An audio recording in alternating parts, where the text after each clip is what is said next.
আমার নাম অপ্রতিম মুখোপাধ্যায়। অপ্রতিম মুখোপাধ্যায়। আপনার কোন জেলা? আমার বাঁকুড়া জেলা। বাঁকুড়া জেলা। আপনি অ্যাপ্লাই করেছেন কোথায়? কলকাতার জন্য। কলকাতা। হ্যাঁ, হ্যাঁ। আচ্ছা, আপনি ইন্টারভিউ রুমের অভিজ্ঞতা একটু বলুন আমাকে। ভালো, মানে ওনারা খুবই হেল্পফুল ছিলেন। মানে যেভাবে স্বাগত জানালেন, হাসি মুখে কমফোর্টেবল করিয়ে দিলেন, কোনো অসুবিধার কিছু নেই সেভাবে। আমি একটু ফম্বেল করেছিলাম যখন বোর্ড ওয়ার্ক করতে বললেন, আর ওনারাই বললেন ডেমোটা। কি ডেমো দিয়েছিল? মানে আমাকে দিয়েছিল ম্যাথস থেকে। প্রথমে জিজ্ঞেস করলেন যে আপনি মানে কোনটা ডেমো দিতে চান। তো আমি বললাম যেটা সেটা করানো না, অন্য দিকে। আচ্ছা, আপনি কি বলেছিলেন? আমি বলেছিলাম বর্গক্ষেত্র, আয়তক্ষেত্র, জ্যামিতিক আকার। আর ওনারা দিয়ে দিলেন পুরোপুরি আলাদা, ওই ফ্র্যাকশন যেটা। ফ্র্যাকশন। হ্যাঁ। ভগ্নাংশ। আপনার সাবজেক্ট কি? আমার সাবজেক্ট আমি 12 পর্যন্ত পড়েছি। 12 পর্যন্ত।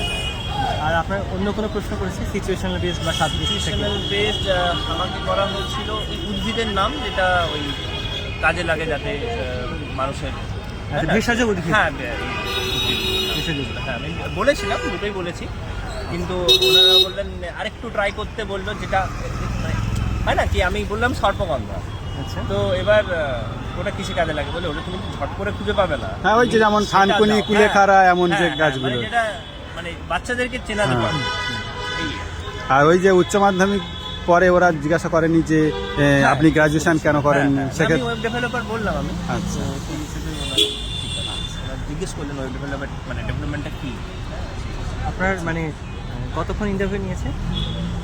প্রায় 6-7 দিন। আর ডেমো থেকে আপনার ক্রস কোয়েশ্চেন করেছে? ডেমো থেকে হ্যাঁ, ক্রস কোশ্চেন করা হয়েছিল, এটা তুমি কীভাবে বোঝাবে। হ্যাঁ, একটা ক্রস কোশ্চেন করলো, একটু ফর্মাল করেছিলাম, তখন ওনারাই হেল্প করলেন যে এইভাবে করো, তখন আমি করে দিলাম ইনস্ট্যান্ট। দেখা যাক কী হয়। নেগেটিভও ফিল হচ্ছে কি, আমি একটু ফর্মাল করেছিলাম, আবার পজিটিভও ফিল হচ্ছে কি ঠিকই হবে। শুভেচ্ছা রইল। হ্যাঁ, অবশ্যই, থ্যাংক ইউ।